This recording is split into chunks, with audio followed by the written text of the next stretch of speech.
Hi, ഏറെ രസകരമായ ഒരു ഇംഗ്ലീഷ് ചലച്ചിത്രം വോയിസ് മെയിൽസ് ഫോർ ഇസബെൽ. ചലച്ചിത്രത്തിന്റെ വിശദമായ കഥയിലേക്ക് പോകുന്നതിന് മുമ്പ് സിനിമാ കഥകൾ കേൾക്കാൻ ഇഷ്ടപ്പെടുന്ന പുതിയ കൂട്ടുകാരുണ്ടെങ്കിൽ നമ്മുടെ ചാനൽ ഒന്ന് സബ്സ്ക്രൈബ് ചെയ്യണേ. കൂട്ടുകാർക്ക് ഷെയർ ചെയ്തു കൊടുക്കുകയും കമന്റ് ചെയ്യുകയും ലൈക്ക് ചെയ്യുകയും ചെയ്യൂ. കഥ ആരംഭിക്കുന്നത് സഹോദരിമാരായ ഇസബെല്ലയെയും ജില്ലിനെയും പരിചയപ്പെടുത്തിക്കൊണ്ടാണ്. മൂത്ത സഹോദരിയായ ജിൽ ഗുരുതരമായ രോഗബാധിതയായിട്ടുള്ള തന്റെ അനിയത്തി ഇസബെല്ല അഥവാ ഇസിയുടെ കിടപ്പുമുറിയിലേക്ക് സന്തോഷത്തോടെ കടന്നു വരികയായിരുന്നു. അന്ന് രാവിലെ സ്കൂളിൽ വെച്ച് താൻ പ്രണയിക്കുന്ന കോളിൻ കോർവിനെ കണ്ടുമുട്ടിയ കാര്യം അവൾ ആവേശത്തോടെ അനിയത്തിയോട് പറഞ്ഞു. രണ്ടുപേരും ഏറെ സന്തോഷത്തോടെ തമാശകൾ പറയുകയും ഒന്നിച്ച് ചിരിക്കുകയും ചെയ്തു. ആ നിമിഷത്തിൽ തന്റെ സഹോദരിക്ക് അവളുടെ രോഗം കാരണം ജീവിക്കാൻ കഴിയാത്ത ആ ജീവിതം അവൾക്കു വേണ്ടി കൂടി താൻ ജീവിക്കും എന്ന് ജില്ലുറച്ച തീരുമാനമെടുത്തു. തുടർന്ന് സ്കൂളിലെ കുട്ടികൾ ഇടനാഴികളിൽ തമാശ പറഞ്ഞു കളിക്കുകയായിരുന്നു. ആ സമയം ജില്ല അങ്ങോട്ടേക്ക് എത്തി. അവിടെ ഒരു പയ്യൻ ജിൽ അവന്റെ പിന്നാലെ ഉമ്മ ചോദിച്ച് നടക്കുകയാണ് എന്ന് കൂട്ടുകാരോടൊക്കെ പറഞ്ഞിരുന്നു.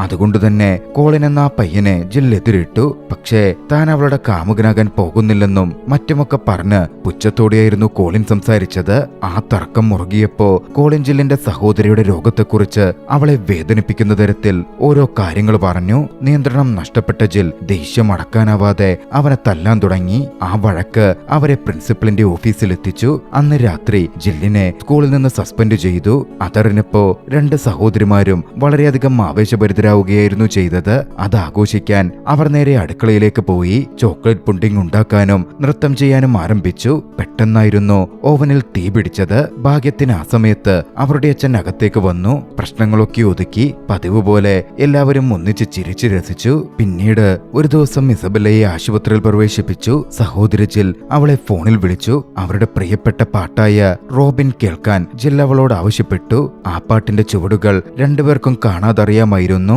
ഇരുവരും രണ്ടിടത്തായിരുന്നിട്ടും അവർ രണ്ടുപേരും ഒന്നിച്ച് നൃത്തം ചെയ്യാൻ തുടങ്ങി. ജിൽ ഡാൻസ് ഫ്ലോറിലും ഈസി അവളുടെ ആശുപത്രി മുറിയിലും വെച്ച് നൃത്തം ചെയ്തു. കാലം മുന്നോട്ട് കടന്നുപോയിക്കൊണ്ടേയിരുന്നു. രണ്ട് സഹോദരിമാരും വളർന്നു വലുതായി. അന്ന് അവളുടെ പ്രോം നൈറ്റ് ആയിരുന്നു. ജില്ല് പുറത്തേക്ക് പോവുകയാണോ എന്നവളുടെ അമ്മ ചോദിച്ചു. അവർക്കൊപ്പമുള്ള ജില്ലിന്റെ അവസാനത്തെ ന്യൂ ഇയർ ഈവ് ആണ് അതെന്ന് ഓർമ്മിപ്പിക്കുകയും ചെയ്തു. ഈസിയാകട്ടെ വീട്ടിലിരുന്ന് ജില്ലിനെ നോക്കിക്കൊണ്ട് ആ നിമിഷം വളരെ സങ്കടപ്പെടുകയായിരുന്നു. അവൾക്ക് അതുപോലെ പുറത്തു പോകാൻ പറ്റുന്നില്ലല്ലോ. എന്നിരുന്നാലും സാധിക്കുമ്പോഴെല്ലാം പുറം ലോകത്ത് നടക്കുന്ന എല്ലാ കാര്യങ്ങളും ഇസബെല്ലയോട് ശബ്ദ സന്ദേശങ്ങൾ അയച്ച് ജിൽ പങ്കുവെക്കുമായിരുന്നു. അത് ഇസബെല്ലയെ സന്തോഷിപ്പിക്കുന്നുണ്ട് എന്നാണ് ജിൽ വിശ്വസിക്കുന്നത്. ജില്ലെന്ന് പുറത്തുപോയ ശേഷം ഒരു യുവാവിനൊപ്പം ഒരു മുറിയിലെത്തി. അവിടെ വെച്ച് അവർ പരസ്പരം ചുംബിച്ചു. പെട്ടെന്ന് ആ പയ്യൻ വല്ലാതായി. എന്തിനേറെ പറയുന്നു, അവൻ പാന്റിൽ മൂത്രമൊഴിച്ചു പോവുക പോലും ചെയ്തു. ജിൽ പെട്ടെന്ന് തനിക്കുടൻ വീട്ടിലേക്ക് പോകണം, അത്യാവശ്യമുണ്ടെന്ന് പറഞ്ഞ് അവിടെ നിറങ്ങിയോടി. അവള് വീട്ടിലെത്തുമ്പോ പുതുവത്സരം ആഘോഷിക്കാൻ കുടുംബം അവളെയും കാത്തിരിക്കുകയായിരുന്നു. എല്ലാവരും സ്നേഹത്തോടെ കെട്ടിപ്പിടിച്ചു. പുതുവത്സര ആഘോഷം ഭംഗിയായി നടന്നു. കുറച്ചുനാൾ കഴിഞ്ഞ് ഒരു പേസ്ട്രി ഷെഫ് ആവുക എന്ന തന്റെ സ്വപ്നം സാക്ഷാത്കരിക്കാൻ ജിൽ സാൻ ഫ്രാൻസിസ്കോയിലേക്ക് മാറി. കണിശക്കാരനും ദേഷ്യക്കാരനുമായ ഒരു ഹെഡ് ഷെഫിന് കീഴിലായിരുന്നു അവൾക്ക് ജോലി ചെയ്യേണ്ടി വന്നത്. ഒരു സ്കോളർഷിപ്പും അവൾക്ക് ലഭിച്ചിരുന്നു. നാളുകൾ വീണ്ടും മുന്നോട്ടോടി. അവിടെ ജില്ലിനൊരു ഡേറ്റ് പാർട്ണറെ കിട്ടിയിരുന്നു. അവളന്ന് ഒരു ഡേറ്റിന് പോയിരിക്കുകയാണ്. അവളുടെ ഡേറ്റ് പാർട്ണർക്ക് കണ്ണിനൊരു ഇൻഫെക്ഷൻ ഉണ്ടായിരുന്നു. എന്നാൽ അത് പടരുന്ന രോഗമാണെന്ന് അയാൾ കരുതിയിരുന്നുമില്ല.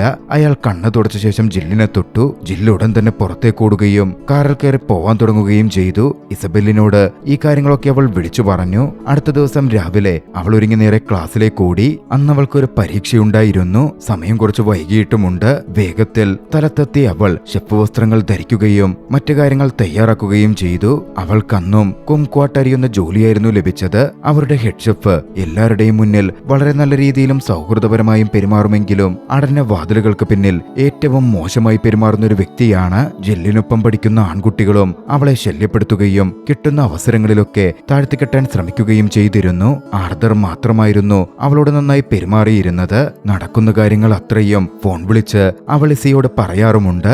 തനിക്കൊരിക്കലും ജീവിക്കാൻ കഴിയാത്തൊരു ജീവിതം ജില്ലിന് ലഭിച്ചതിൽ ഇസബെല്ലേറെ സന്തോഷിച്ചിരുന്നു. തുടർന്ന് തന്റെ പരിശോധനാ ഫലങ്ങൾ വന്നുവെന്നും ഡോക്ടർമാർ ലങ് ട്രാൻസ്പ്ലാന്റ് ആണ് നിർദ്ദേശിച്ചിരിക്കുന്നതെന്നും അവൾ തന്റെ ചേച്ചിയോട് പറഞ്ഞു. അവളുടെ ശ്വാസകോശത്തിന്റെ അവസ്ഥ ഏറെ മോശമാണ്. ഡോക്ടർമാർക്ക് തെറ്റുപറ്റിയതാകാമെന്നും താൻ വീട്ടിലേക്ക് തിരിച്ചു വരികയാണെന്നും നമുക്കത് നോക്കാമെന്നും ജില്ല് പറഞ്ഞു. എന്നാൽ അങ്ങനെ ചെയ്യരുത് എന്ന് ഇസബെൽ അവളോട് ആവശ്യപ്പെടുകയും വൈകാതെ വെക്കേഷൻ എത്തുമല്ലോ, അപ്പോ ജില്ല് വരുന്നുണ്ടല്ലോ എന്ന് പറയുകയും ചെയ്തു. ഒടുവിൽ ജിൽ ഇസബെല്ലിന്റെ വാക്ക് വാക്ക് കേട്ടു. തിരികെ വരുമ്പോ ഒന്നിച്ചൊരുപാട് സമയം ചിലവഴിക്കാം എന്ന് പറയുകയും ചെയ്തു.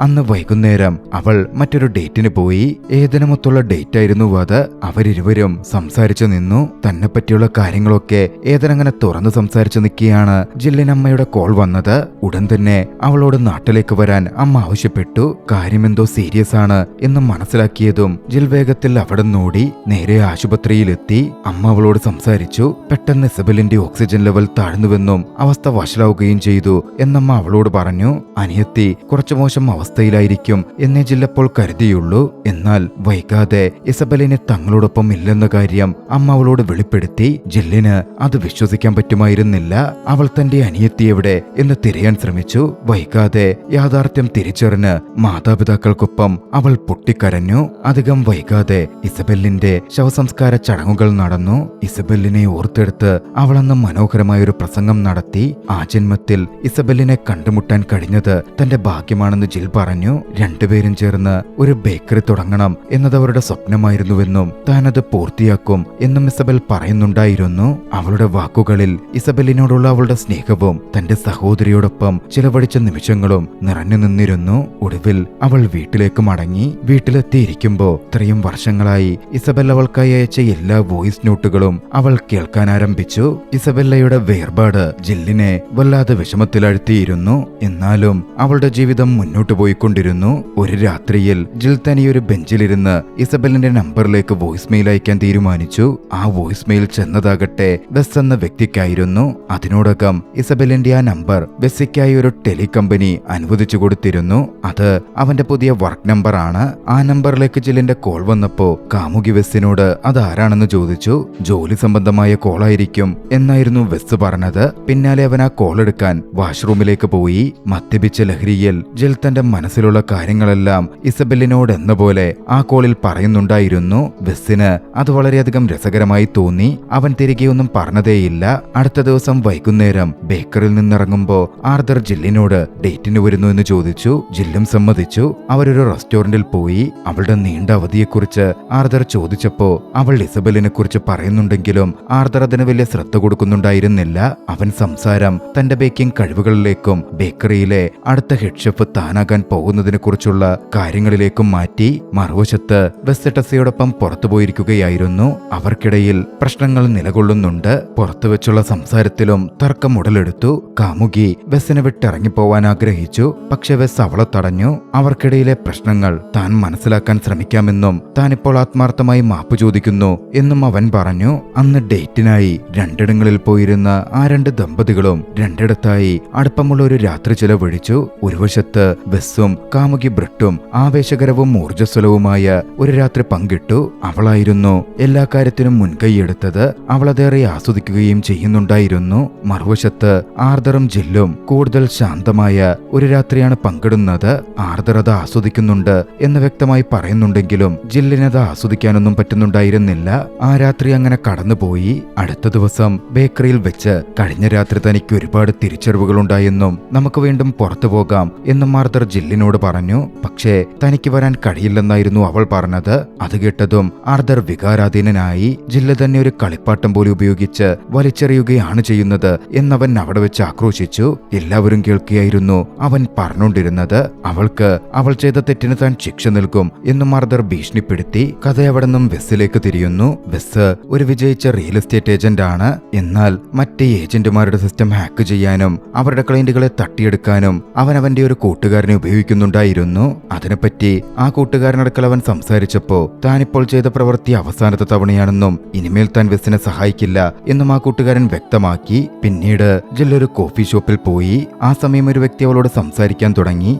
തന്റെ പേര് ടൈലർ എന്നാണെന്നും ഡേറ്റിനായാണ് താൻ ഇവിടെ വന്നതെന്നും പക്ഷേ പങ്കാളിയെ കണ്ടെത്താൻ കഴിഞ്ഞില്ല എന്നും അവൻ പറഞ്ഞു. തന്നോടൊപ്പം സമയം ചെലവഴിക്കാമോ എന്നവൻ ജില്ലിനോട് ചോദിച്ചു. ജില്ലതിന് സമ്മതിക്കുകയും ചെയ്തു. അവനെന്താ ചെയ്യുന്നത് എന്നവൾ ചോദിച്ചപ്പോ താനൊരു പോഡ്കാസ്റ്റ് ടീച്ചറാണ് എന്നായിരുന്നു ടൈലറുടെ മറുപടി. ജില്ലുടൻ അവനെ തിരിച്ചറിഞ്ഞു. ഡേറ്റിങ്ങിനെ കുറിച്ചൊക്കെ വളരെ പ്രശസ്തമായ ഒരു പോഡ്കാസ്റ്റ് നടത്തുന്ന ഒരു വ്യക്തിയായിരുന്നു ടൈലർ. അവർ സംസാരിച്ചു കൊണ്ടിരിക്കുമ്പോൾ ടൈലറുടെ ഡേറ്റ് അവിടെ എത്തി. ഫോൺ വീട്ടിൽ മറന്നുവെച്ചത് കൊണ്ടാണ് താൻ വൈകിയത് എന്ന് അവൾ പറഞ്ഞു. തുടർന്ന് ടൈലർ ജില്ലിനെ തന്റെ സുഹൃത്തായി അവൾക്ക് പരിചയപ്പെടുത്തി. ജില്ല് പെട്ടെന്ന് തന്നെ അവരുടെ ടേബിളിൽ നിന്ന് എഴുന്നേറ്റ് മാറുകയും ചെയ്തു. അവൾ പുറത്തേക്ക് പോയപ്പോ ടൈലർ പിന്നാലെ വന്നു. തങ്ങൾ തമ്മിലുള്ള സംസാരം തനിക്ക് വളരെയധികം ഇഷ്ടപ്പെട്ടുവെന്നും വീണ്ടും അവളെ കാണാൻ ആഗ്രഹിക്കുന്നുണ്ട് എന്നും അവൻ പറഞ്ഞു. താനിപ്പോൾ പുരുഷന്മാരിൽ നിന്ന് അകന്നു നിൽക്കാൻ ശ്രമിച്ചുകൊണ്ടിരിക്കുന്ന സമയമാണ് എന്നായിരുന്നു ജില്ലിന്റെ മറുപടി. എന്നെങ്കിലും മനസ്സ് മാറിയാൽ ബന്ധപ്പെടാൻ ടൈലർ അവൾക്ക് തന്റെ നമ്പർ നൽകി.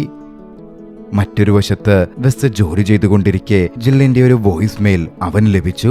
ടൈലറെ കുറിച്ചുള്ള എല്ലാ കാര്യങ്ങളും അവൾ അതിൽ പറയുകയും അവനൊരു റൊമാൻറ്റിക് സിനിമയിലെ കോമഡി നായകനെ പോലെയാണ് എന്ന മട്ടിൽ വിശേഷിപ്പിക്കുകയും ചെയ്തു. അത് കേട്ട് വെസ്സിന് രസം തോന്നി. പക്ഷെ അവളെ ബുദ്ധിമുട്ടിക്കരുതെന്നും അവൾ ഈ വോയിസ് മെയിലൊക്കെ അയക്കുന്നത് ഒരു റോങ് നമ്പറിലേക്കാണെന്ന് പറയണമെന്നും വെസ് ചിന്തിച്ചു. വെസ് അതിനായി ശ്രമിക്കാൻ തുടങ്ങുമ്പോഴേക്കും വെസ്സിന്റെ ബോസ് വന്നു. അതുകൊണ്ട് തൽക്കാലത്തേക്ക് വെസ്സിന് ആ ശ്രമം ഉപേക്ഷിക്കേണ്ടി വന്നു. ബേക്കറിയിൽ വെച്ച് ആർദർ വീണ്ടും ജില്ലിനെ പരിഹസിച്ചു. ഹെഡ് ഷെഫ് ആകട്ടെ എപ്പോഴും അവരോട് വളരെ ദേഷ്യത്തിലാണ് പെരുമാറുന്നത്. കൂടാതെ പെൺകുട്ടികളെ അപമാനിക്കുകയും ചെയ്യാറുണ്ട്. ആർദർ അന്ന് ചുവന്ന മുടിയുള്ള ഒരു കേക്ക്, ഒരു ടാർട്ട് ഷെഫിന് കാണിച്ചു കൊടുത്തു. ഈ പ്രവൃത്തി ചെയ്തത് ആരാണെന്ന് ഷെഫ് അവരോട് ചോദിച്ചു. ആരും അത് സമ്മതിക്കുന്നുണ്ടായിരുന്നില്ല. വൈകാതെ തന്നെ ചുവന്ന മുടിയുള്ള ഒരു ചെറുപ്പക്കാരനെ ഷെഫ് കാണുകയും അതവന്റെ പണിയാണെന്ന മട്ടിൽ കരുതുകയും ചെയ്തു. താനത് ചെയ്തിട്ടില്ലെന്ന് ആ പയ്യൻ പറയുന്നുണ്ടെങ്കിലും ഹെഡ് ഷെഫ് ഉടൻ തന്നെ അവനെ ജോലിയിൽ നിന്ന് പറഞ്ഞു വിട്ടു. ജിൽ അതിനെപ്പറ്റി എല്ലാം അടക്കം പതിവ് പോലെ വോയിസ് മെയിലുകൾ അയച്ചുകൊണ്ടേയിരുന്നു. വെസ്സിനാകട്ടെ അത് കേൾക്കുന്നത് ഒരു ദിനചര്യയായി മാറി. ജില്ലാകട്ടെ അതിനോടകം ടൈലറോടൊപ്പം ഡേറ്റിംഗ് ആരംഭിച്ചിരുന്നു. ഒരു ദിവസം സംസാരിക്കുമ്പോൾ ഡേറ്റിംഗ് വളരെ മോശമായി കൊണ്ടിരിക്കുകയാണെന്നും അതിന് കാരണം ഈ പുരുഷന്മാരാണ് എന്നും ടൈലർ പറയുന്നുണ്ടായിരുന്നു. തുടർന്ന് ഹെഡ് ഷെഫിന്റെ കീഴിൽ പരിശീലനത്തിലാണ് താനെന്നും ഇപ്പോൾ ഒരാളെ പറഞ്ഞുവിട്ടതുകൊണ്ട് പ്രൊമോഷൻ കിട്ടാൻ തനിക്കും സാധ്യത തെളിഞ്ഞിട്ടുണ്ട് എന്ന് ജിൽ ടൈലറോട് പറഞ്ഞു. ഡേറ്റിംഗ് മുന്നോട്ട് പോകുന്തോറും ജിൽ ടൈലറുടെ മധുരവാക്കുകളിൽ വീണുപോവുകയും അവർ വീട്ടിലേക്ക് തിരിച്ചെത്തുകയും ചെയ്തു. അവർക്കിടയിൽ ഒരു ചുംബനം സംഭവിക്കാൻ തുടങ്ങുകയായിരുന്നു. എന്നാൽ ജിൽ പെട്ടെന്ന് അവനെ തടഞ്ഞു. തനിക്ക് കുറച്ച് ജോലിയുണ്ടെന്ന് പറഞ്ഞ് ടൈലറെ പറഞ്ഞയച്ചു. ശേഷം ഇസബെല്ലിനോട് സംസാരിക്കുന്ന പോലെ അവൾ ഫോണെടുത്ത് വോയിസ് മെയിൽ അയക്കാൻ തുടങ്ങി. നടന്ന കാര്യങ്ങളെപ്പറ്റി പറഞ്ഞ ശേഷം അവൾ പറഞ്ഞു, ഞാൻ സ്വയം നിയന്ത്രിച്ചു. ഒരു പുരുഷനു വേണ്ടിയും ഞാൻ എന്റെ പ്രതിജ്ഞ തെറ്റിച്ചിട്ടില്ല. ആ സമയത്താണ് ടൈലർ പെട്ടെന്ന് അകത്തേക്ക് വന്നത്. തന്റെ വാലറ്റ് മറന്നുവെച്ചുപോയി എന്ന് ടൈലർ പറഞ്ഞു. അവൾ പറഞ്ഞതത്രയും ടൈലറും കേട്ടിരുന്നു. ടൈലർ അത് കേൾക്കാൻ പാടില്ലായിരുന്നല്ലോ എന്നോർത്ത് ജില്ലിന് വല്ലാതെ നാണം തോന്നി. പക്ഷേ ടൈലർ ആകട്ടെ അതൊന്നും കുഴപ്പമില്ല, അത് നമ്മുടെ മൂഡില്ലാതാക്കുന്നില്ല എന്ന് പറഞ്ഞ് ടൈലർ അന്ന് രാത്രി അവളോടൊപ്പം ചിലവഴിച്ചു. ബസ് അതെല്ലാം കേൾക്കുകയും അതൊക്കെ ആസ്വദിക്കുകയും ചെയ്തുകൊണ്ടിരുന്നു. പക്ഷേ ഒടുവിൽ അവനൊരു തരം നിരാശ അനുഭവപ്പെടുന്നുണ്ടായിരുന്നു. അടുത്ത ദിവസം ടൈലർ തനിക്ക് മെസ്സേജ് ഒന്നും അയച്ചിട്ടില്ല എന്ന് ജില്ല് കണ്ടു. തുടർന്ന് യാത്രയിൽ പുരുഷന്മാർ നിങ്ങൾക്ക് തിരിച്ച് മെസ്സേജ് അയക്കുന്നില്ലെങ്കിൽ അവർക്ക് നിങ്ങളോട് താല്പര്യമില്ലെന്നാണ് അർത്ഥം എന്ന് ടൈലർ പറയുന്ന ഒരു പോഡ്കാസ്റ്റും അവൾ കേട്ടു. തങ്ങൾക്കിടയിൽ സംഭവിച്ചതെല്ലാം വെറും ഒരു വൺ നൈറ്റ് സ്റ്റാൻഡ് മാത്രമായിരുന്നോ എന്ന തരത്തിലായിരുന്നു ജില്ല് ചിന്തിച്ചത്. ഇതേ സമയം ജില്ലിനെ പറ്റി ഓർത്ത് കൗതുകം തോന്നിയിരുന്ന വെസ്സാകട്ടെ ജില്ലിന്റെ ഇൻസ്റ്റഗ്രാം ഹാൻഡിൽ കണ്ടെത്തുകയും ഒടുവിൽ ആ ശബ്ദത്തിന് പിന്നിലെ മുഖം കാണുകയും ചെയ്തു. അവന്റെ മുഖത്ത് ഒരു പുഞ്ചിരി വിരിയുന്നുണ്ടായിരുന്നു. അടുത്ത ദിവസം വെസ്സ വിവാഹിതരാകാൻ പോകുന്ന തന്റെ രണ്ട് സുഹൃത്തുക്കളെ കാണാൻ പോയി. അവിടെ വെച്ച് സംസാരിക്കുമ്പോൾ വെസ്സിനൊരു റിലേഷൻഷിപ്പും നന്നായിട്ട് മുന്നോട്ട് കൊണ്ടുപോകാൻ കഴിയില്ലെന്നും അതിനെക്കുറിച്ച് അവൻ ഗൗരവമായി ചിന്തിക്കേണ്ട സമയമായി എന്നും കൂട്ടുകാരി ബ്രിഡ പറഞ്ഞു. വെസ് ആ സമയം അവരോട് ജില്ലിനെ കുറിച്ച് പറഞ്ഞു, കാര്യങ്ങൾ വിശദീകരിച്ചു. അത് കേട്ട് അവർ അത്ഭുതപ്പെട്ടു. വെസ് ജില്ലിനോട് സത്യം പറയണമെന്നും അവൾ സ്വയം അത് തിരിച്ചറിഞ്ഞ കാര്യങ്ങൾ വഷളാക്കും എന്നും ബ്രിഡ മുന്നറിയിപ്പ് നൽകി. ആ സമയത്താണ് ജില്ലിന്റെ ഫോണിൽ പുതിയൊരു വോയിസ് മെയിൽ വന്നത്. വെസ് ഉടൻ അവിടെ നിന്ന് മാറിപ്പോയി. അത് കേട്ടു. പൂർണ്ണമായും മദ്യപിച്ച ജിൽ തനിക്കൊരിക്കലും ഒരു ബേക്കറാക്കാൻ കഴിയില്ല എന്ന് പറഞ്ഞ് കരയുകയായിരുന്നു. കാര്യങ്ങൾ കൂടുതൽ വഷളായിക്കൊണ്ടിരിക്കുകയാണ്. അനിയത്തിയില്ലാതെ എങ്ങനെ ജീവിക്കണമെന്ന് അവൾക്ക് മനസ്സിലാകുന്നില്ലെന്നും ഒന്നിച്ചു തങ്ങൾ മരിക്കേണ്ടവരായിരുന്നു എന്നും അവൾ അങ്ങനെ പറയുന്നുണ്ടായിരുന്നു. ഇസബൽ അവളെ ഈ ലോകത്ത് തനിച്ചാക്കിപ്പോയെന്നും താൻ ദുഃഖിതയാണെന്നും അവൾ പറഞ്ഞുകൊണ്ടിരുന്നു. വെസ് ഇതൊക്കെ കേൾക്കുകയും ജില്ലിന്റെ സഹോദരി മരണപ്പെട്ടു പോയ കാര്യം തന്റെ സുഹൃത്തുക്കൾക്കടുത്തെത്തി പറയുകയും ചെയ്തു. അതോടെ ഇത് കൈവിട്ടു പോവുകയാണെന്നും വോയിസ് മെയിൽ കേൾക്കുന്നത് പെട്ടെന്ന് തന്നെ നിർത്തിക്കോളണം എന്നും ബെസ്സിന്റെ കൂട്ടുകാരൻ അവനോടായി പറഞ്ഞു. അടുത്ത ദിവസം രാവിലെ ബെസ് ഓഫീസിലിരിക്കുമ്പോൾ ടൈലറിന്റെ പോഡ്കാസ്റ്റ് കണ്ടു. അതിലയാൾ വ്യാജമായി പോസിറ്റിവിറ്റി പ്രചരിപ്പിക്കുകയായിരുന്നു. ആ സമയം അവന്റെ ബോസ് അവിടെ വരികയും ചില ജോലികൾക്ക് ബെസ്സിനോട് സാൻ ഫ്രാൻസിസ്കോയിലേക്ക് പോകാൻ ആവശ്യപ്പെടുകയും ചെയ്തു. അത് കേട്ടതും ബെസ്സിന് വലിയ സന്തോഷമായി. അവിടെ പോയാൽ ജില്ലിനെ കാണാൻ പറ്റുമല്ലോ. അടുത്ത ദിവസം സാൻ ഫ്രാൻസിസ്കോയിൽ വെച്ച് ടൈലറുടെ ഒരു സെമിനാർ ഉണ്ട്. ഏവരുടെയും മുന്നിൽ വെച്ച് അവനെ എതിരിടാൻ ജിൽ തയ്യാറെടുത്തു. ബെസ് അതിനെപ്പറ്റി അവൾ പറഞ്ഞത് കേട്ടു. അതോടെ അവിടെ പോയാൽ ജില്ലിനെ കാണാമല്ലോ എന്ന് ചിന്തിക്കുകയും ചെയ്തു. അടുത്ത ദിവസം രാവിലെ അവൻ സെമിനാറിനെത്തി. അവിടെ ടൈലറെ കാണാൻ അത്രയും വലിയ ജനക്കൂട്ടം വന്നത് കണ്ട് അവൻ അത്ഭുതപ്പെട്ടു. വൈകാതെ തന്നെ അങ്ങോട്ടേക്ക് എത്തിയ ജില്ലിനെ അവൻ കണ്ടു. കുറച്ച് സമയത്തിനുള്ളിൽ ടൈലർ അവിടെ എത്തുകയും സംസാരിക്കാൻ തുടങ്ങുകയും ചെയ്തു. ഇന്ററാക്ഷൻ ടൈമായപ്പോ ജിൽ കൈ ഉയർത്തി മൈക്ക് വാങ്ങി. ജില്ലിനെ കണ്ടതും ടൈലർ ഒന്ന് ഭയപ്പെടുന്നുണ്ടായിരുന്നു. ജിൽ അവിടെ വെച്ച് തന്നെ ടൈലറെ പറ്റിയുള്ള സത്യങ്ങൾ വെളിപ്പെടുത്തുകയും അവൻ ഈ പോഡ്കാസ്റ്റിലൂടെ പറയുന്നത് മുഴുവൻ കാപട്യമാണെന്നും മറുവശത്ത് അവൻ അതിന് വിപരീതമായ കാര്യങ്ങളാണ് ചെയ്യുന്നത് എന്ന് വെളിപ്പെടുത്തുകയും ചെയ്തു.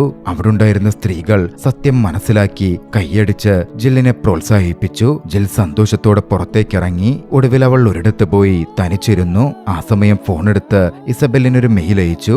തന്റെ ഒരു സങ്കല്പത്തെക്കുറിച്ച് ആ സമയം അവൾ പറഞ്ഞു. ഏതെങ്കിലും ഒരു ദിവസം ഒരാൾ വന്ന് ഈ ബെഞ്ചിൽ എന്റെ അടുത്തിരിക്കും. അങ്ങനെ ഞങ്ങൾ പ്രണയത്തിലാകും. സമയം ഏറെ കടന്നുപോയി. രാത്രിയായി.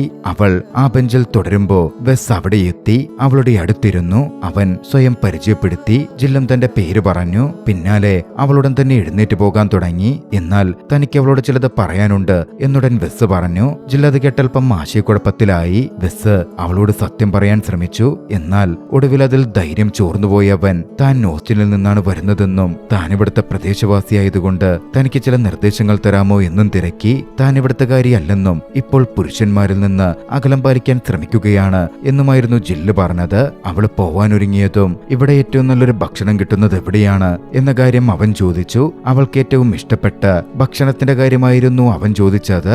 അത് കേട്ടതും അവൾ ഒരു നിമിഷം നിന്നു. പിന്നാലെ അവൾ തന്നെ അവനൊരു റെസ്റ്റോറന്റിലേക്ക് കൂട്ടിക്കൊണ്ടുപോയി. അവിടെ ഇരുന്ന് അവർ സംസാരിക്കാൻ തുടങ്ങി. താൻ വളരെ ചെറുപ്പമായിരുന്നപ്പോ അമ്മ മരണപ്പെട്ട കാര്യം ബെസ് ജില്ലിനോട് പറഞ്ഞു. സംസാരത്തിൽ തനിക്കൊരു ബേക്കറാകാനാണ് ആഗ്രഹമെന്നും പക്ഷെ അതിനുള്ള പണം തന്റെ കയ്യിലില്ല എന്നും ജില്ല് വ്യക്തമാക്കി. അവരുടെ സംസാരം അങ്ങനെ നീണ്ടുപോയി. പരസ്പരമുള്ള കമ്പനി ഇരുവർക്കും ഇഷ്ടപ്പെടുന്നുണ്ടായിരുന്നു. ബെസ് 2 ആഴ്ച അവിടെ ഉണ്ടാകുമെന്നതിനാൽ വീണ്ടും മീറ്റ് ചെയ്യാം എന്നവൻ നിർദ്ദേശിച്ചു. അവളത് സമ്മതിക്കുകയും ചെയ്തു.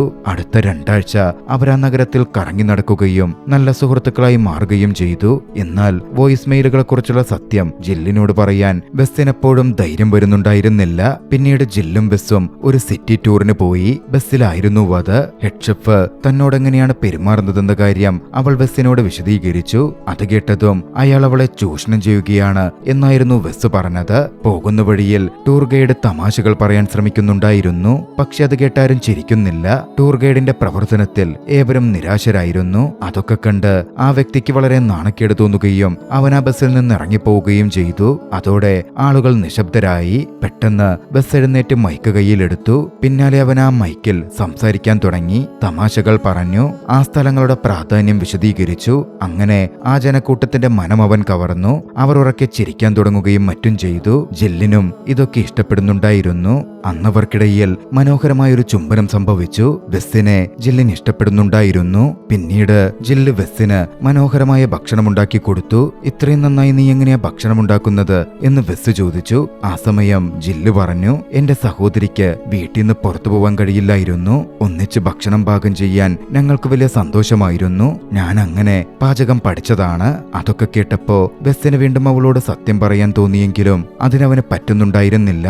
ഇസബെല്ലിനെ കുറിച്ചും അവളുടെ മരണത്തെക്കുറിച്ചും ജില്ല് ബെസ്സിനോടെല്ലാം പറഞ്ഞു. അതെല്ലാം ആദ്യമായി കേൾക്കുന്നത് പോലെ അഭിനയിച്ച് ബെസ് കേട്ടിരുന്നു. തുടർന്ന് ബെസ്സിനായി തന്റെ കയ്യിൽ ഒരു സർപ്രൈസ് ഉണ്ട് എന്ന് ജില്ല് പറഞ്ഞു. അമ്മയുടെ റെസിപ്പി ഉപയോഗിച്ച് അവൾ ഒരു ചിക്കൻ പോട്ട് പൈ ഉണ്ടാക്കിയിട്ടുണ്ടായിരുന്നു. ബെസ് അത് കഴിക്കുകയും അവൾ തന്റെ കാര്യത്തിൽ എത്രമാത്രം കരുതലുള്ളവളാണ് എന്ന് കണ്ട് അത്ഭുതപ്പെടുകയും ചെയ്തു.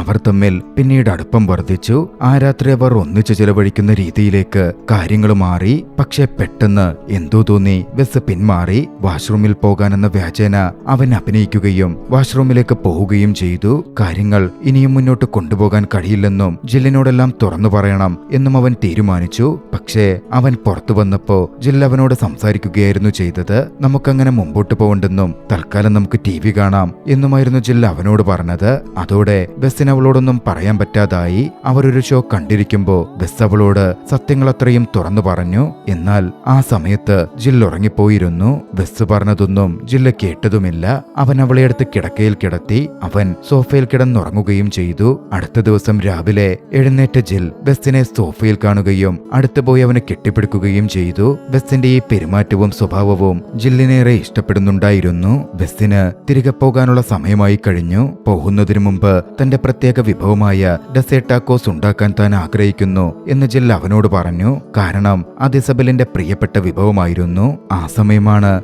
തന്റെ കാർഡ് കളക്ഷനെ പറ്റി ബസ് അവളോട് പറയുന്നത്. താൻ കുറെ നാളുകളായി ഒരു കാർഡ് അന്വേഷിക്കുകയായിരുന്നുവെന്നും ഒടുവിൽ eBayയിൽ നിന്ന് അപൂർവ കാർഡ് തനിക്ക് ലഭിച്ചുവെന്നും അത് തന്റെ കളക്ഷനിലെ അവസാന കാർഡായിരിക്കുമെന്നും ബസ് അവളോട് പറഞ്ഞു വെച്ചു. വീണ്ടും കാണാമെന്ന് വാഗ്ദാനം ചെയ്ത അവർ ചുംബനത്തോടെ യാത്ര പറഞ്ഞു പിരിഞ്ഞു.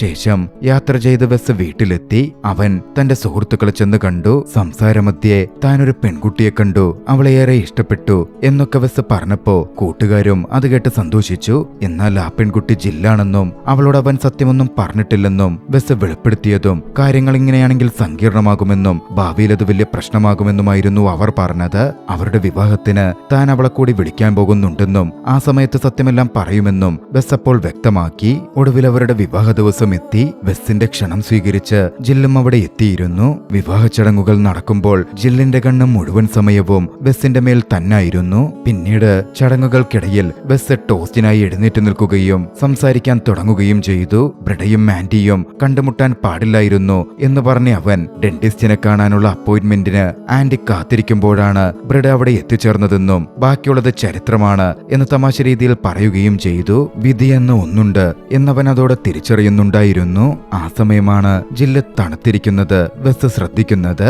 ബസ് ഉടൻ തന്റെ ജാക്കറ്റ് ഊരി അവൾക്ക് കൊടുത്തു. തുടർന്ന് അവൾക്കായി ഷാമ്പയിൻ എടുക്കാനായി പോയി. ജില്ലിതിലൊക്കെ വല്ലാതെ ആവേശഭരിതയായി. ഇതിനെപ്പറ്റിയൊക്കെ ഇസബെല്ലിനോട് പറയണം എന്ന് ചിന്തിച്ച് അവൾ ആവേശത്തിൽ പുറത്തേക്കൂടി. പിന്നാലെ പുറത്തുനിന്ന് ഇസബെല്ലിന്റെ ഫോണിലേക്ക് വിളിക്കാൻ തുടങ്ങി. ആ സമയത്താണ് ബസ്സിന്റെ ഫോൺ റിങ് ചെയ്യുന്നത് ജില്ല് ശ്രദ്ധിക്കുന്നത്. അവൾ ഫോൺ എടുത്തു നോക്കിയപ്പോ തന്റെ നമ്പർ അതിൽ കണ്ടു. അതോടെ കാര്യങ്ങൾ പൂർണ്ണമായും അവൾക്ക് വ്യക്തമായി. അവൾ അതോടെ അവിടുന്ന് പോവാനായി തുടങ്ങി. ബസ് ഇതൊക്കെ കണ്ടിരുന്നു. അവളോട് സത്യങ്ങൾ പറഞ്ഞ് മനസ്സിലാക്കാൻ വേണ്ടി ബസ് പിന്നാലെ ഓടിച്ചെല്ലാൻ തുടങ്ങി. അവർ തമ്മിൽ പിന്നീട് ഒരു സംസാരമുണ്ടായി. നീ എന്തുകൊണ്ട് എന്നോട് സത്യം പറഞ്ഞില്ല എന്ന് ജില്ല് ചോദിച്ചു. എന്തൊക്കെയാണ് നീ കേട്ടത് എന്നവൾ ചോദിക്കുമ്പോ എല്ലാം എന്നായിരുന്നു അവന്റെ മറുപടി. അതോടെ ആ ബെഞ്ചിൽ അവൻ തന്റെ അടുത്ത് വന്നിരുന്നത് മുതൽ ഒന്നും ഒരു യാദൃച്ഛികതയല്ലായിരുന്നു എന്നവൾക്ക് മനസ്സിലായി. അവൻ ചെയ്ത കാര്യങ്ങളും തങ്ങൾക്കിടയിൽ സംഭവിച്ചത് അത്രയും അവൻ മുൻകൂട്ടി പ്ലാൻ ചെയ്തതായിരുന്നു. പക്ഷേ ജില്ലിനോടുള്ള തന്റെ വികാരങ്ങൾ സത്യസന്ധമായതാണെന്ന് ബസ് വിശദീകരിക്കാൻ ശ്രമിച്ചു. എന്നാൽ ജില്ലിനതൊന്നും അംഗീകരിക്കാൻ പറ്റുന്നുണ്ടായിരുന്നില്ല. ഒടുവില് സങ്കടത്തിലും ദേഷ്യത്തിലും അവൾ ഒരു കാര്യം കൂടി പറഞ്ഞു. എനിക്കൊരിക്കലും ഒരാളെന്റെ ആവശ്യമുണ്ടായിരുന്നില്ല. എനിക്കെന്റെ സഹോദരിയെ മാത്രമായിരുന്നു വേണ്ടിയിരുന്നത്. അതും പറഞ്ഞ് അവൾ അവിടുന്ന് പോന്നു. സാൻ ഫ്രാൻസിസ്കോയിലേക്ക് മടങ്ങുകയും ചെയ്തു. രാത്രിയിൽ വോയിസ് മെയിലുകൾ കേൾക്കാൻ അവൾ ഫോൺ എടുത്തു. എന്നാൽ ഒരു വൈറസ് കാരണം അവളുടെ ഫോണിലെ വോയിസ് മെയിലുകൾ അത്രയും ഡിലീറ്റ് ആയി പോയിരുന്നു. അതോടെ അവളുടെ ഹൃദയം തകർന്നു. ഇനി ഇസബെല്ലിന്റെ വോയിസ് പോലും കേൾക്കാൻ പറ്റില്ല എന്ന് ചിന്തിച്ചപ്പോ അവൾ പൂർണ്ണമായി തകർന്നുപോയി. അടുത്ത ദിവസം ജില്ലിന്റെ ജീവിതത്തിലെ പ്രധാനപ്പെട്ട ഒരു ദിവസമായിരുന്നു. അന്ന് അവരുടെ ബേക്കറിയിൽ ഒരു മത്സരം നടക്കുകയാണ്. ആ മത്സരത്തിൽ വിജയിക്കുന്നയാളാണ് തന്റെ അടുത്ത ഹെഡ് ഷെഫ് എന്ന് ചീഫ് ഷെഫായ അപ്പോഴത്തെ ഹെഡ് ഷെഫ് ബാസ്റ്റ്യൻ പ്രഖ്യാപിച്ചു. എല്ലാവർക്കും ഏറ്റവും മികച്ച സൂഫ്ലേ ഉണ്ടാക്കാനുള്ള ജോലിയായിരുന്നു ബാസ്റ്റ്യൻ നൽകിയത്. ആർദർ വേഗത്തിൽ ജോലി ചെയ്യാൻ ഏറ്റവും വലിയ വിസ്ക് എടുത്തു. എല്ലാവരും തങ്ങളുടെ 100% കഴിവും പുറത്തെടുക്കുകയാണ്. എന്നാൽ ജില്ലാകട്ടെ താൻ ചെയ്യുന്ന പ്രവൃത്തിയിൽ തൃപ്തിയായിരുന്നില്ല. പെട്ടെന്ന് അവൾക്കൊരു ആശയം തോന്നി. അവൾ ഫ്രീസറിനടുത്തേ കൂടി തന്റെ സഹോദരിയുടെ പ്രിയപ്പെട്ട ഫ്ലേവർ ഉപയോഗിച്ച് ആ വിഭവം ഉണ്ടാക്കാൻ അവൾ തീരുമാനിച്ചു. അവൾ റാസ്ബെറി പൾപ്പ് എടുക്കുകയും ചെയ്തു. അവൾ അവിടെ നിന്ന് മടങ്ങാൻ നിൽക്കുമ്പോ ആർദറിടയിൽ കയറി വന്ന് എല്ലാം തട്ടി താഴെയിട്ടു. അവളെ തോൽപ്പിക്കാൻ ഉറപ്പിച്ച അവൻ അവൾ തോൽക്കുമെന്ന് പറഞ്ഞു. എന്നാൽ അത് അവളുടെ ആത്മവിശ്വാസത്തെ തളർത്തിയില്ല. അവൾ തന്റെ വിഭവം തയ്യാറാക്കാൻ തുടങ്ങി. വളരെ വേഗത്തിൽ അത് പൂർത്തിയാക്കുക എന്നത് മാത്രമായിരുന്നു അവളുടെ ഉള്ളിലൂടെ ഓടിയിരുന്നത്. ഒടുവിൽ അവൾ ആ വിഭവം പൂർത്തിയാക്കി. ബാസ്റ്റിയൻ വിഭവങ്ങൾ രുചിച്ചു നോക്കി. ആർതറിന്റെ വിഭവത്തിൽ അയാൾ ആകർഷിക്കപ്പെട്ടു. അയാൾ ജില്ലിന്റെ സൂഫ്ലൈ രുചിച്ചെങ്കിലും അഭിപ്രായമൊന്നും പറഞ്ഞില്ല. ബേക്കിംഗ് എന്നാൽ കൃത്യതയാണെന്നും സ്വന്തം ഇഷ്ടപ്രകാരം പുതിയ കാര്യങ്ങൾ പരീക്ഷിക്കലല്ലെന്നും അയാൾ പറഞ്ഞു. പിന്നാലെ അയാൾ ആർതറെ വിജയിയായി പ്രഖ്യാപിച്ചു. ജിൽ അത് കണ്ടുറക്ക ചിരിച്ചു. പിന്നാലെ ജിൽ അവിടെ ബാസ്റ്റിയനെയും ആ മത്സരത്തെയും എതിർത്ത് സംസാരിച്ചു. ആർതറിന്റെ വിഭവം മോശമായിരുന്നു എന്ന കാര്യം അവൾ അവിടെ വെച്ച് പ്രൂവ് ചെയ്യുകയും അതുവരെയും അവിടെയുണ്ടായ എല്ലാ പ്രശ്നങ്ങൾക്കും പിന്നിൽ ആർതർ ആയിരുന്നു എന്ന കാര്യം വെളിപ്പെടുത്തുകയും ചെയ്തു. ബാസ്റ്റിയൻ പക്ഷേ ഒന്നിനും പ്രതികരിക്കുന്നുണ്ടായിരുന്നില്ല. ഒടുവിൽ തന്റെ അവിടുത്തെ ജോലിയും പഠനവുമെല്ലാം ഉപേക്ഷിച്ച് അവിടെ നിന്ന് മടങ്ങാൻ ജില്ല തീരുമാനിച്ചു. കൂടെയുള്ളവരെയും വിളിച്ചെങ്കിലും അവർ അവിടെ നിന്ന് പോവാൻ കൂട്ടാക്കിയില്ല. ജില്ല് പിന്നീട് വീട്ടിലെത്തി. അവൾ വിഷമിച്ചിരിക്കുമ്പോ മാതാപിതാക്കൾ അവളെ സർപ്രൈസ് ചെയ്തിട്ടെത്തി. ആ സമയം മാതാപിതാക്കളോട് നടന്ന കാര്യങ്ങൾ അവൾ വിശദീകരിച്ചു. ഈ ബേക്കിംഗ് ജോലി തനിക്ക് പറ്റിയതല്ലെന്നും ഏതെങ്കിലും 9 to 5 ജോലിയായിരിക്കും തന്നെ കൊണ്ട് സാധിക്കുക എന്നും അവൾ പറഞ്ഞു. ആ സമയം അവൾക്കായി തങ്ങളുടെ കയ്യിൽ ഒരു സാധനമുണ്ടെന്ന് പറഞ്ഞ അമ്മ ചെറുപ്പത്തിൽ ഇസബെല്ലിനൊപ്പം ജില്ലുണ്ടാക്കിയ ഒരു ബേക്കറിയുടെ ബാനർ കാണിച്ചു. തുടർന്ന് അച്ഛൻ ഇസബെല്ലിനായി കരുതി വെച്ചിരുന്ന കോളേജ് ഫണ്ട് ജില്ലിന് കൊടുത്തു. ഇത് വെച്ച് സ്വന്തമായി എന്തെങ്കിലും തുടങ്ങാനും അതിൽ വിജയിക്കാനും അച്ഛൻ അവളോട് ആവശ്യപ്പെട്ടു. ജില്ലിന് അത് വലിയ പ്രചോദനമായിരുന്നു. അവൾ അതും വാങ്ങി ഒരു ഫുഡ് ട്രക്ക് തുറന്നു. എല്ലാം ഒറ്റയ്ക്ക് കൈകാര്യം ചെയ്യാൻ ശ്രമിച്ചു. അങ്ങനെ ഫുഡ് ട്രക്കിന്റെ ആദ്യ ദിവസം അവൾക്കൊരു കസ്റ്റമറെ ലഭിച്ചു. അവൾ അവർക്കുള്ള ഭക്ഷണം ഉണ്ടാക്കാൻ തുടങ്ങുമ്പോൾ പെട്ടെന്ന് ഷോർട്ട് സർക്യൂട്ട് കാരണം തീപിടുത്തം ഉണ്ടാവുകയും ആകെ പ്രശ്നമാവുകയും ചെയ്തു. അവൾ തീ അണയ്ക്കുന്നുണ്ടെങ്കിലും ആദ്യത്തെ കസ്റ്റമർക്ക് ഭക്ഷണം കൊടുക്കാതെ അവൾക്ക് പറഞ്ഞയക്കേണ്ടി വന്നു. ആ സാഹചര്യത്തിൽ അവൾ കരഞ്ഞുപോയിരുന്നു. എന്നാൽ ആ സമയത്ത് അങ്ങോട്ടേക്ക് അവളുടെ സുഹൃത്തും സഹപ്രവർത്തകയുമായിരുന്ന സെല്ല കയറി വന്നു. നടന്ന കാര്യങ്ങളെപ്പറ്റി ജില്ലിൽ നിന്നും സെല്ല അറിഞ്ഞു. താൻ അവളെ സഹായിക്കാം എന്ന് പറഞ്ഞ സെല്ല അവളുടെ കൂടെ കൂടാൻ തീരുമാനിച്ചു. അവളും ബേക്കറി ഉപേക്ഷിച്ചിറങ്ങിയിരുന്നു. രണ്ടുപേരും ചേർന്ന് അവരുടെ ആ ഫുഡ് ട്രക്ക് മറീനയിലേക്ക് കൊണ്ടുപോകാനും അവിടെ കച്ചവടം ചെയ്യാനും തീരുമാനിച്ചു. അത്തരത്തിൽ അവർ പ്രവർത്തിച്ചു. ഒന്നിച്ചുള്ള അവരുടെ പ്രവർത്തനം വിജയിക്കുകയും വലിയ വിജയം അവരെ തേടി എത്തുകയും ചെയ്തു. അവരുടെ ഫുഡ് ട്രക്കിന് മുമ്പിൽ നീണ്ട ക്യൂ പ്രത്യക്ഷപ്പെട്ടു. അതിലൊക്കെ ജില്ലേറെ സന്തോഷിച്ചിരുന്നു. പിന്നീട് പുതുവത്സരം എത്തിയപ്പോ ജില്ല ആഘോഷിക്കാൻ വീട്ടിലേക്ക് മടങ്ങി. മറുവശത്ത് വെസ്സേറെ ദുഃഖിതനായി കാണപ്പെട്ടിരുന്നു. ആ സമയത്താണ് കൂട്ടുകാരി ബ്രിഡ അവന്റെ അടുത്ത് വന്നത്. വെസ്സിനോട് ബ്രിഡ സംസാരിച്ചു. താൻ ജില്ലിന്റെ ഇൻസ്റ്റഗ്രാം കാണാറുണ്ടായിരുന്നെന്നും അവളുടെ ഫുഡ് ട്രക്ക് വളരെ നന്നായി മുന്നോട്ട് പോകുന്നുണ്ട് എന്നും ബ്രിഡ പറഞ്ഞു. കൂട്ടത്തിൽ ജില്ലിന്റെ കയ്യിലുണ്ടായിരുന്ന വോയിസ് മെയിലുകളൊക്കെ നഷ്ടപ്പെട്ടു പോയെന്നും അത് തിരികെ ലഭിക്കാൻ അവൾ ഒരാളെ തിരയുന്നുണ്ടായിരുന്നു എന്നും ബ്രിഡ കൂട്ടിച്ചേർത്തു. വെസ് അത് കേട്ട് ഏറെ ദുഃഖിച്ചു. തന്റെ ഹാക്കറായുള്ള കൂട്ടുകാരന്റെ അടുത്ത് ചെന്ന് ആ വോയിസ് മെയിലുകൾ തിരികെ എടുക്കാൻ സാധിക്കുമോ എന്ന് അവൻ തിരക്കി. വോയിസ് മെയിലുകൾ എൻക്രിപ്റ്റ് ചെയ്തവയാണെന്നും അത് റീകവർ ചെയ്യുന്നത് നിയമവിരുദ്ധമാണെന്നും ആ കൂട്ടുകാരൻ പറഞ്ഞു. പക്ഷേ ഇത്തവണ അതൊരു നല്ല കാര്യത്തിനാണ് എന്ന് പറഞ്ഞ വെസ് അവനോട് ഏറെ അപേക്ഷിച്ചു. അവന് പ്രതിഫലമായി ഈബേയിൽ നിന്ന് താൻ കണ്ടെത്തിയ ആ അപൂർവ കാർഡ് ഓഫർ ചെയ്യുകയും ചെയ്തു. ആ പെൺകുട്ടിയെ ഫോൺ വിളിക്കാൻ അവൻ ആവശ്യപ്പെട്ടെങ്കിലും അവൾ ഫോൺ എടുക്കില്ലെന്നായിരുന്നു വെസ് പറഞ്ഞത്. എങ്കിൽ അവൾക്കൊരു വോയിസ് മെയിൽ അയക്കാൻ അവൻ നിർദ്ദേശിച്ചു. വെസ് അങ്ങനെ അവൾക്കൊരു വോയിസ് മെയിൽ അയച്ചു. ഫുഡ് ട്രക്കിന് ആശംസകൾ അറിയിച്ചു. താൻ തന്റെ ഔദ്യോഗിക നമ്പർ മാറ്റിയെന്നും ഇനി ആ വോയിസ് മെയിലുകൾ തന്നെ തേടി എത്തില്ലെന്നും വെസ് അതിൽ പറഞ്ഞിരുന്നു. മുഴുവൻ വർഷത്തേക്കുമുള്ള പണം ആ നമ്പറിൽ അവൻ അടച്ചിട്ടുള്ളതിനാൽ അവൾക്കതിലേക്ക് എത്ര വേണമെങ്കിലും വോയിസ് മെയിലുകൾ അയക്കാം എന്നും അവൻ കൂട്ടിച്ചേർത്തിരുന്നു. പുതുവത്സരത്തിൽ താൻ കൂട്ടുകാരന്റെ വീട്ടിലുണ്ടാകുമെന്നും നഗരത്തിലുണ്ടെങ്കിൽ അവളെ കാണാൻ താൻ ആഗ്രഹിക്കുന്നുണ്ടെന്നും അവൻ കൂട്ടിച്ചേർത്തു. ആ സമയം വെസ് തനിച്ചിരിക്കുകയായിരുന്നു. പെട്ടെന്നാണ് അങ്ങോട്ടേക്ക് കൂട്ടുകാർ വന്നത്. പുതുവത്സരം ആഘോഷിക്കാൻ പാർട്ടിക്ക് പോകാം എന്നവർ പറഞ്ഞു. വെസ് പക്ഷെ ദുഃഖിച്ചിരിക്കുകയാണ്. ഒടുവിൽ അവരെല്ലാവരും വെസ്സിന്റെ വീട്ടിൽ തന്നെ പാർട്ടി ആഘോഷിക്കാൻ തീരുമാനിച്ചു. മറുവശത്ത് ജില്ലാകട്ടെ മാതാപിതാക്കളോടൊപ്പം ഇരിക്കുകയായിരുന്നു. അവൾക്കായി വന്ന വെസ്സിന്റെ ആ വോയിസ് മെയിൽ അവൾ മാതാപിതാക്കൾക്ക് കേൾപ്പിച്ചു കൊടുത്തു. അവനെ മീറ്റ് ചെയ്യാനും സംസാരിക്കാനുമായിരുന്നു മാതാപിതാക്കൾ അവളോട് പറഞ്ഞത്. പിന്നീട് അവൾ ഇസബെല്ലിന്റെ മുറിയിൽ പോയി അവരുടെ പഴയ സാധനങ്ങൾ കണ്ടു. ഓർമ്മകളിലെ കൂർന്നിറങ്ങിയവൾ വല്ലാതെ കരഞ്ഞുപോയി. അപ്പോഴാണ് പെട്ടെന്ന് ജില്ലിന്റെ ഫോണിൽ ഒരു നോട്ടിഫിക്കേഷൻ വന്നത്. ഡിലീറ്റ് ആയി പോയിരുന്ന അവളുടെ എല്ലാ വോയിസ് മെയിലുകളും തിരികെ വന്നിരുന്നു. ഇതേസമയം മറുവശത്ത് ബെസ്സാകട്ടെ തന്റെ കൂട്ടുകാരോട് ജില്ലിനെ പറ്റിയുള്ള കാര്യങ്ങൾ പറഞ്ഞുകൊണ്ടേയിരിക്കുകയാണ്. ജില്ലിൽ തനിക്കെന്തൊക്കെയാണ് ഏറെ ഇഷ്ടം എന്നവനിങ്ങനെ പറയുന്നുണ്ടായിരുന്നു. എന്നാൽ ഇതൊക്കെ ഞങ്ങളോടല്ല ജില്ലിനോടാണ് പറയേണ്ടത് എന്ന് കൂട്ടുകാരി ബ്രിഡ പറഞ്ഞു. അവൾ ഈ അവധിക്കാലത്ത് ഈ നഗരത്തിലെത്തിയിട്ടുണ്ടാകാമെന്നും പോയി കാണാനും അവൾ പറഞ്ഞു. പക്ഷേ രണ്ടാമതൊരവസരത്തിൽ ബസ്സിന് വിശ്വാസമില്ലായിരുന്നു. എന്നിരുന്നാൽ കൂടിയും വിധിയെന്നുണ്ട് എന്നവൻ കരുതി. തന്റെ വിധിക്ക് അവസാനമായ ഒരു അവസരം കൂടി നൽകാൻ ബസ് തീരുമാനിച്ചു.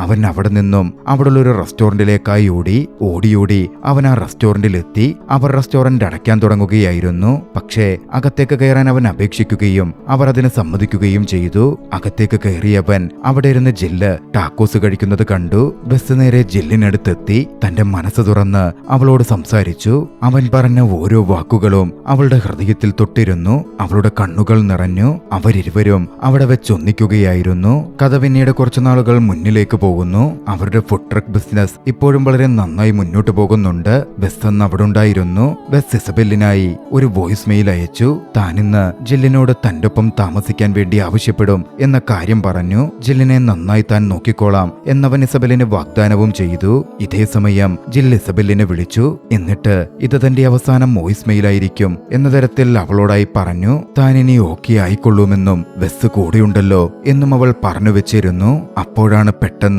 അവിടെ ഇസബെല്ലിന് ഏറെ ഇഷ്ടപ്പെട്ട് റോബിന്റെ ഒരു സോങ് പ്ലേ ചെയ്യപ്പെടാൻ തുടങ്ങിയത്. അത് ഇസബെല്ലിൽ നിന്നുള്ള ഒരു സൂചനയായി അവരിരുവരും എടുത്തു. ജിൽ അവിടേക്കൂടി. ചെറുപ്പത്തിൽ ചെയ്തതുപോലെ അവൾ ആ സംഗീതത്തിനനുസരിച്ച് നൃത്തം ചെയ്യാൻ തുടങ്ങി. ബസ് ഒരു ഡാൻസർ അല്ല എങ്കിലും ആ മനോഹരമായ നിമിഷം പങ്കിടാൻ അവനും അവളോടൊപ്പം ചേർന്നു. സൂര്യൻ അസ്തമിക്കുന്ന ആ സമയത്ത് അവർ പരസ്പരം ചുംബിച്ചു. ജില്ലെപ്പോഴും ആഗ്രഹിച്ചതുപോലെയുള്ള ഒരു റൊമാൻറ്റിക് കോമഡി സിനിമയിലെ രംഗം പോലായിരുന്നു അത്. ആ ദൃശ്യത്തിൽ ചലച്ചിത്രം അവസാനിക്കുകയാണ്. രസകരമായ ഈ സിനിമ നിങ്ങൾക്കിഷ്ടമായെങ്കിൽ വീഡിയോ ലൈക്ക് ചെയ്യുക. അഭിപ്രായങ്ങളും നിർദ്ദേശങ്ങളും കമന്റുകളിൽ രേഖപ്പെടുത്തുക. കഴിയുമെങ്കിൽ ചാനൽ സബ്സ്ക്രൈബ് ചെയ്തും കൂട്ടുകാർക്ക് ഷെയർ ചെയ്തു കൊടുത്തും ഞങ്ങളെ സപ്പോർട്ട് ചെയ്യുക. അടുത്ത എപ്പിസോഡിൽ മറ്റൊരു മികച്ച ചലച്ചിത്രവുമായി നമുക്ക് കണ്ടുമുട്ടാം. അതുവരെ ബൈ.